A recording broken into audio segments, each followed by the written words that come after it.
હંમેશાથી ગુજરાતની જનતા એ ઈચ્છી રહી હતી કે ગૃહ વિભાગ ઈમાનદારીથી સનિષ્ઠાથી કામ કરે અને આ ગુનાખોરીને ડામવા માટે, આ ગુંડાઓને નાથવા માટેનું કામ કરે, અથવા તો જે પણ અસામાજિક તત્વો છે, પછી એ બુટલેગરો છે, જુગારીઓ છે કે જુગાર રમાડનારા છે, એની ચોટલી હાથમાં લે એ પ્રાર્થના થઈ રહી હતી, વિનંતીઓ થઈ રહી હતી. અને હવે લાગે છે કે બધી જ પ્રાર્થનાઓ, વિનંતીઓ હવે ગ્રાહ્ય રહી છે અને હવે ખરેખરમાં ઈમાનદારી અને નિષ્ઠાથી કામ થઈ રહ્યું છે. કારણ કે મનપસંદ જીમખાના જેના ઉપર અઢળક વાર રેડ પડી ચૂકી છે, વારંવાર અહીંયા રેડ પડે, જુગારીઓ પકડાય, વિજિલન્સની ટીમો આવે. સ્થાનિક પોલીસ તો ખેર કદાચ ચાર હાથ હોય, મીઠી નજર હોય, ખબર નહીં, પણ ક્યારેય રેડ પાડતી નહોતી. પણ વિજિલન્સની ટીમો આવે, વારંવાર રેડ પડે, પણ દરિયાપુરના મનપસંદ જીમખાનાનો વાળ પણ વાંકો નહોતો થતો. પણ હવે એવું લાગે છે કે કદાચ અહીંયા વિજિલન્સે પરસેવો પાડવાની જરૂર નહીં પડે, વિજિલન્સે રેડ પાડવાની જરૂર નહીં પડે. કારણ કે હવે પહેલી વાર મનપસંદ જીમખાના ઉપર પણ કાર્યવાહી કરવામાં આવી છે. જુગારીઓનું આ સૌથી મોટું ધામ, જુગારીઓનો અમદાવાદના સૌથી મોટા અડ્ડાઓમાં નાનો એક અડ્ડો આ કહેવાય છે.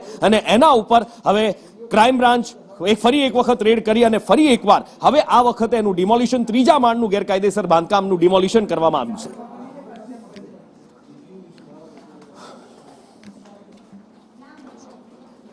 શું રાજકોટનું